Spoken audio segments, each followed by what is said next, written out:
tudo bem com você? E um estudo recente da Fundação SEAD revelou que 57% dos paulistas já praticam atividades físicas, um salto de 18 pontos desde 2019. Com isso, crescem os cuidados necessários para uma prática segura. Hoje nós vamos conversar aqui no Alesp Cidadania com o personal trainer e fisiologista Hairtone Pereira, que traz dicas valiosas para quem quer começar ou melhorar sua rotina de exercícios. Obrigada pela sua participação, Hairtone. Tudo bem? Obrigado a vocês pelo convite. Hairtone, como é que você vê esses números aí positivos da Fundação SEAD em relação a 2019 pré-pandemia? A gente vê com bastante alegria, né, o pessoal, os cidadãos entendendo que precisa, se exercitar cada vez mais, né? Eu acho que com a internet, com muita gente falando sobre exercício físico, saúde, cada vez mais a galera se conscientiza disso e é o impacto que a gente vê nesse estudo, né? Porque pós-pandemia, é o que a gente estava conversando, acho que as pessoas perceberam que o exercício físico realmente ele é vital para você ter mais saúde, né? E tem diferença entre atividade física e exercício? Sim, eu sempre costumo falar que a atividade física é aquilo que você faz diariamente. Varrer o chão, lavar uma louça, a caminhada até o mercado. Tudo isso que não é necessariamente programado. O exercício físico é o que a gente fala que é o treino, o que é realmente programado, onde eu programo a quantidade de tempo que eu vou estar em exercício, as séries, a quilometragem que eu quero fazer, a intensidade. Porque quando a gente vai no mercado comprar, a gente fala que é atividade física, mas a gente não pensa em intensidade. Mas quando a gente está em treino, a gente pensa. Muitas vezes a gente monitora a frequência cardíaca para a gente ter um resultado ainda melhor. Agora, por que o desânimo vem a galope como vem a vontade de começar? A gente fala que existem ciclos, né? A segunda-feira, ela é crucial para a galera que quer começar, né? Porque eu falo que depois do final de semana, o pessoal vai lá e come de tudo que quer, e aí na segunda-feira vem o peso na consciência. E normalmente a pessoa vai procurar uma academia e está fazendo pesquisa na internet sobre emagrecimento. Então, existem esses ciclos, né? Normalmente começo de semana, segunda-feira, começo de mês e o início do ano, que é normal. Final do ano as pessoas vão lá, pulam as ondinhas, fazem as promessas, e a promessa principal é sempre se exercitar mais, emagrecer no próximo ano, né? Exercitar-se é fácil? É fácil, mas talvez não seja tão simples, né? É fácil você começar e tal, mas a gente precisa entender a necessidade de cada pessoa, né? De cada cliente. E eu acho que isso às vezes não tem clareza, as pessoas não têm tanta clareza sobre o que elas precisam, o que elas querem, que eu falo que é muito importante a gente entender qual é o propósito do exercício. Porque às vezes as pessoas chegam e falam, não, é que eu vi que é importante para a saúde, eu vou me exercitar e pronto. Né? Mas eu gosto de pegar no cerne da coisa, né? Por que você se exercita? Você quer se aposentar e no final, quando você estiver aposentada, poder viajar e aproveitar? Ter saúde para isso? Porque todo mundo trabalha para quando chegar na aposentadoria falar, vou aproveitar. Mas se você não tiver bem de saúde, você não vai conseguir pegar uma viagem e aproveitar, viajar. Tem muito lugar que você vai viajar que é turístico e você vai ter que caminhar. E se você chegar na sua aposentadoria sem saúde para isso, você não vai conseguir. Então é sempre importante você pensar o porquê que eu quero me exercitar. Eu quero poder brincar com os meus filhos, com os meus netos, com qualidade. Eu quero ter esse tipo de qualidade. Eu quero emagrecer, o porquê eu quero emagrecer. Né? Porque às vezes eu acho que a galera fica muito na superfície do porquê e aí você não consegue se manter treinando por tempo suficiente, né? E o exercício é vital para tudo, né? Se você vai ao cardiologista, o colesterol está um pouco a mais, é a dieta e um exercício. A pressão, também um exercício. A questão da síndrome metabólica. Sim. O exercício, eu costumo dizer que ele é um hábito que ele é angular, né? Ele vai ajudar em todos os outros. Ninguém passa uma hora na academia e vai comer pizza, hambúrguer, besteira todos os dias. Então, como existe um sacrifício ali, né, no treino em si, né, a pessoa vai ajustar a sua alimentação para isso. Porque tanto uma pessoa que está procurando emagrecimento quanto uma pessoa que está procurando saúde, ela vai ajustar a sua alimentação. E o exercício ele vai ter impacto no sono, que vai melhorar cortisol, e vai ter N impacto, né? Quando a gente procura estudos científicos a respeito disso, mostra que o exercício ele tem impacto em quase todo tipo de doença que você pensar. Quando a pessoa pratica exercício físico e ela é fisicamente ativa, ela tem melhores resultados, o tratamento é melhor para todo tipo de doença, né? Diabetes. O diabético, por exemplo, normalmente quando ele se exercita, reduz até a dose da insulina que ele toma, né? Isso espaça mais o tempo que toma de insulina. Então, normalmente quando a pessoa tem uma doença desse, o médico sempre vai... A indicação médica para exercício físico é sempre faça, né? Às vezes as pessoas no estudo até falou que a galera tem medo por conta de doença, mas a gente fala que o exercício físico ele não tem contraindicação, ele vai ser adaptado para cada pessoa. Cada doença ele tem um modo que a gente vai trabalhar aquele exercício. Então o ideal é você procurar uma academia, procurar alguém que vai te instruir, um profissional, né, para isso, profissional de educação física no caso, que ele vai ajustar o treino para a sua realidade, né? Seja ela a condição de saúde ou seja uma condição de tempo. Porque a gente percebe que as pessoas não treinam, quando elas falam o porquê não treinam, normalmente é falta de tempo. E tempo se arruma. A gente dá um jeito, né? Porque assim, tem muitos estudos também que mostram que você não precisa treinar horas e horas, né? Se o treino for intenso, 10, 15 minutos é o suficiente. Tem agora, inclusive pelo Instagram a gente recebe e vê esses treinos onde você coloca coletes, como que chama isso? Eletroestimulação, né? Isso. Tem alguns agora... algumas de uns academias. anos para cá, tem algumas academias e eu vejo alguns personagens que também trabalham com isso de forma itinerante, né? Ele leva o colete para a pessoa, a roupa, ele controla do tablet e você tem eletroestimulação, né? Estimulação elétrica no músculo junto com o movimento, né? É uma saída interessante, né? Eles prometem de intensificar o treino e com isso diminuir o tempo da sessão. Porque, assim como eu falei, a maior barreira da maioria das pessoas é tempo.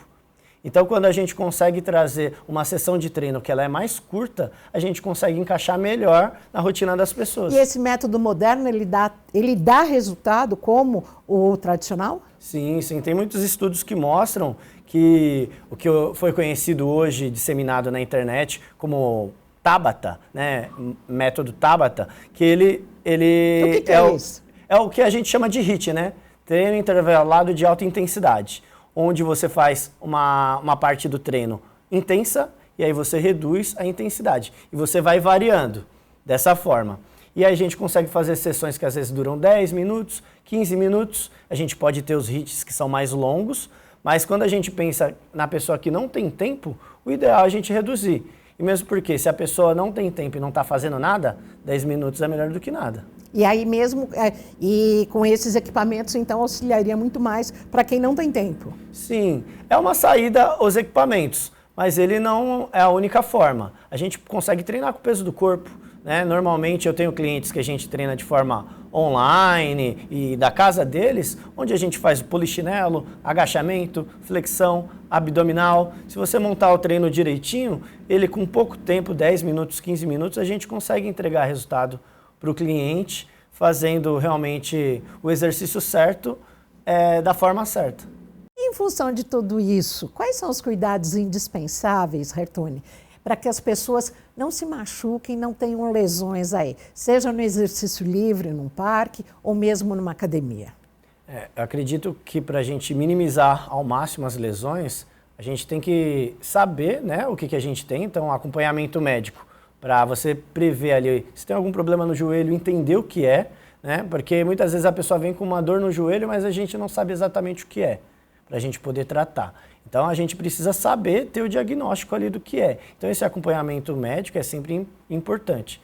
E a gente toma cuidado com a intensidade, né? Como a gente está falando, muitas pessoas estão paradas, estão sedentárias. O ideal é começar aos poucos.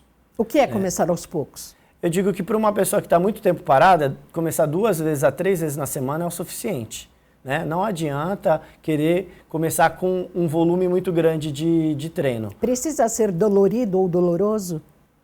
Não necessariamente, né? Eu gosto de, quando eu monto os treinos, fazer um treino que é geral, onde ele vai treinar o corpo inteiro. Isso vai minimizar que a pessoa sinta muita dor. Porque quando a gente pega uma sessão única, onde a gente foca em só um grupo muscular, a chance da pessoa voltar para casa e no dia seguinte falar, nossa, eu tô com a perna muito dolorida, não tô conseguindo sentar e levantar sem sentir dor, porque tem a ver com o volume de treino. Quando a gente distribui esse volume para o corpo inteiro, a chance da pessoa ficar dolorida é muito menor. Mas, obviamente, que essa dorzinha, ela faz parte, né? Porque a gente fala que é a microlesão que acontece no músculo. Então é um processo inflamatório que vai ajudar o músculo a vir mais forte para a próxima sessão, né? Quem está se exercitando e não está doendo nada...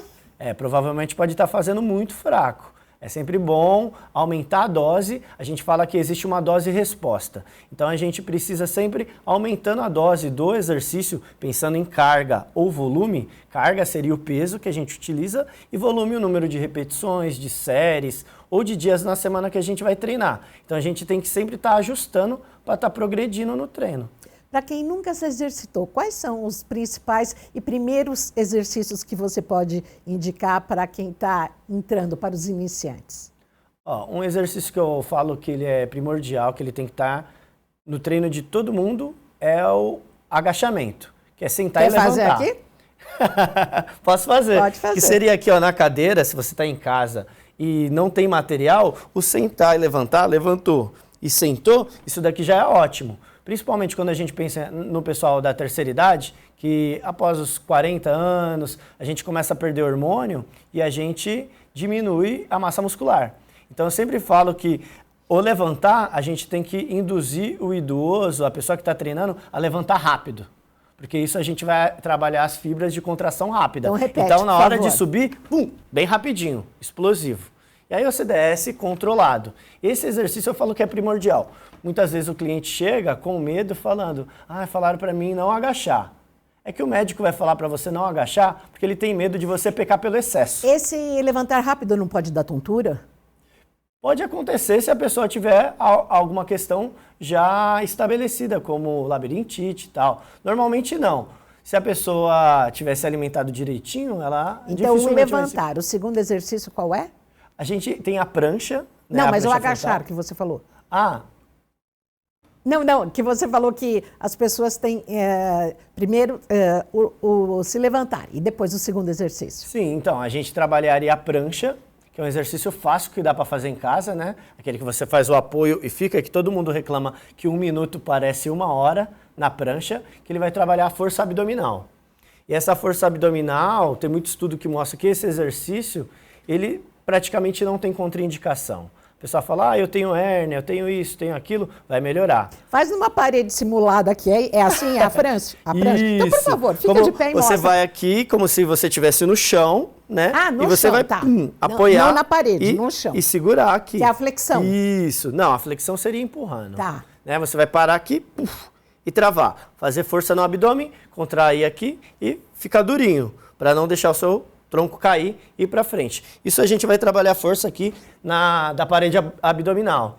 Isso vai diminuir a lombalgia, que a gente trabalha com saúde, a gente vê muita reclamação. O pessoal que trabalha sentado o dia inteiro sempre vai reclamar de dor na lombar, né? E a dor lombar é uma das principais queixas que traz afastamento das pessoas do trabalho. Então, a gente trabalhar essa força abdominal vai ajudar a pessoa no dia a dia dela todo, né? Então, a gente pensar em agachamento, que dá para fazer em qualquer lugar, a prancha, que você também pode fazer em qualquer lugar, e movimentos que a gente vai trabalhar a parte cardiovascular, que poderia ser caminhadas, corridas, subida em escada. Isso vai trabalhar essa parte cardiovascular do coração e vai trazer benefício, né, para você diminuir triglicerídeo, melhorar a pressão arterial. Isso é muito importante, né? Então, se a gente fosse pensar, eu não faço nada, por onde começar? Agachamento, que dá para fazer em qualquer lugar, né? Senta e levanta de uma cadeira. Você pode começar de uma cadeira um pouco mais alta e depois uma cadeira mais baixa, né? E depois até mesmo sem uma cadeira. Senta e levanta, como se estivesse num banquinho invisível e volta. A prancha abdominal, que vai trabalhar bastante essa força. Então, para quem reclama muito de dor lombar ou esse tipo de dor, vai melhorar bastante. E a caminhada e subida de escada. E descer escada? A descida da escada a gente tem que tomar um pouquinho de cuidado. Por quê? Porque o que acontece? Quando a gente sobe, a gente é como se a gente utilizasse o máximo do potencial dos nossos músculos. Porque a gente tem que fazer força para ganhar da gravidade. Só que na hora da descida, o nosso músculo ele é como se ele fosse desativado pela metade. Então a gente tem metade das fibras motoras atuando na descida. E isso pode aumentar pela velocidade de aceleração o impacto sobre as articulações. E o peso também, né? Porque quando você está subindo, você tem um músculo atuando e ele dá uma absorvida no impacto. Isso. Na descida, nem tanto. Porque na descida, a gente vai ter o impacto de cada pisada sobre o joelho. E imagina que você está um passo de cada vez. Então, se eu tenho 100 quilos, é 100 quilos de cada passada. Então, a descida, eu sempre falo, se você pode subir, sobe de escada, desce de elevador. É o suficiente. E pular corda? Pular corda é uma ótima atividade.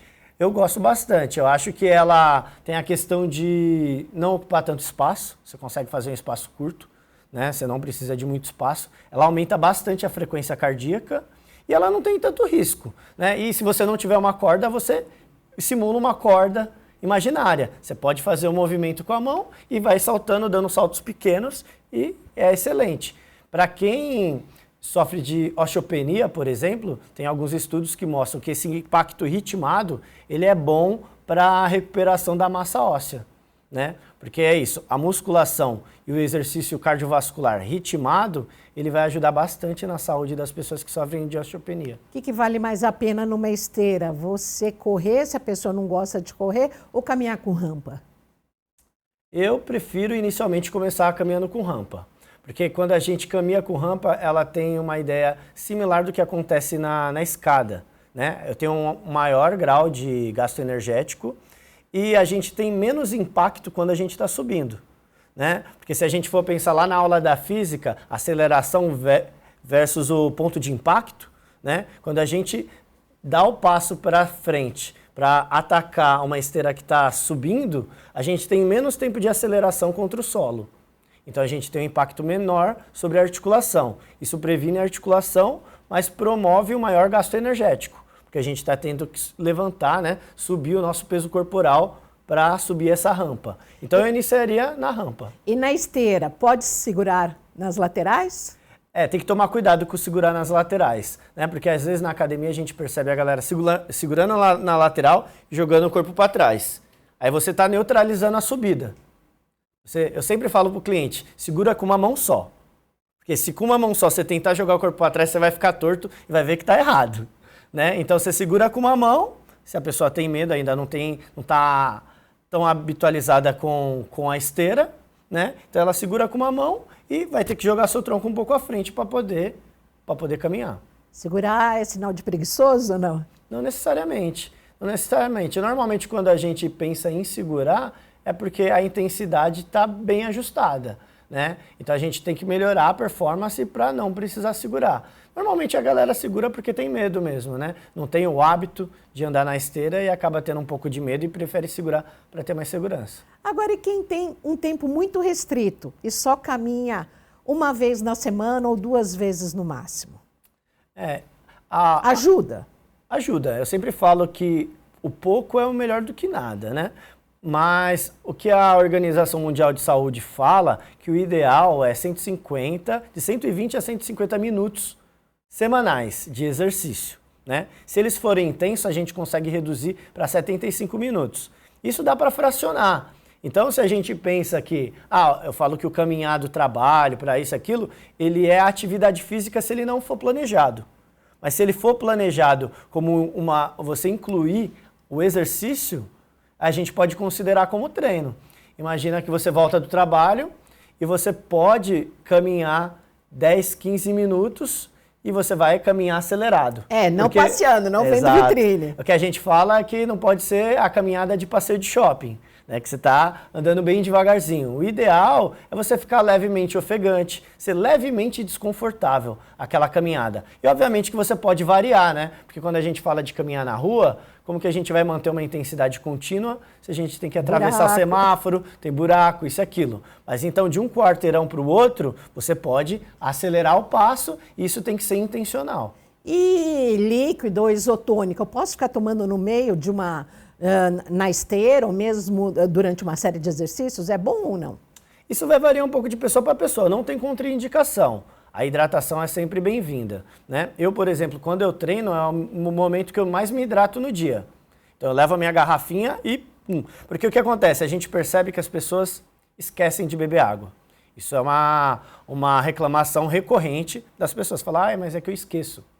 Eu falo, deixa a garrafinha do lado e você vai beber. Então, se no momento do treino é um momento que a pessoa lembra de beber água, então o ideal é que ela beba naquele momento, né? Se a pessoa falar, poxa, mas eu me sinto cheia e fica ruim meu treino, então a gente vai ter que ajustar, de repente, um pós-treino, né? Você se hidrata. É a questão do isotônico, é legal para a gente fazer a reposição do que a gente chama de eletrolíticos, né?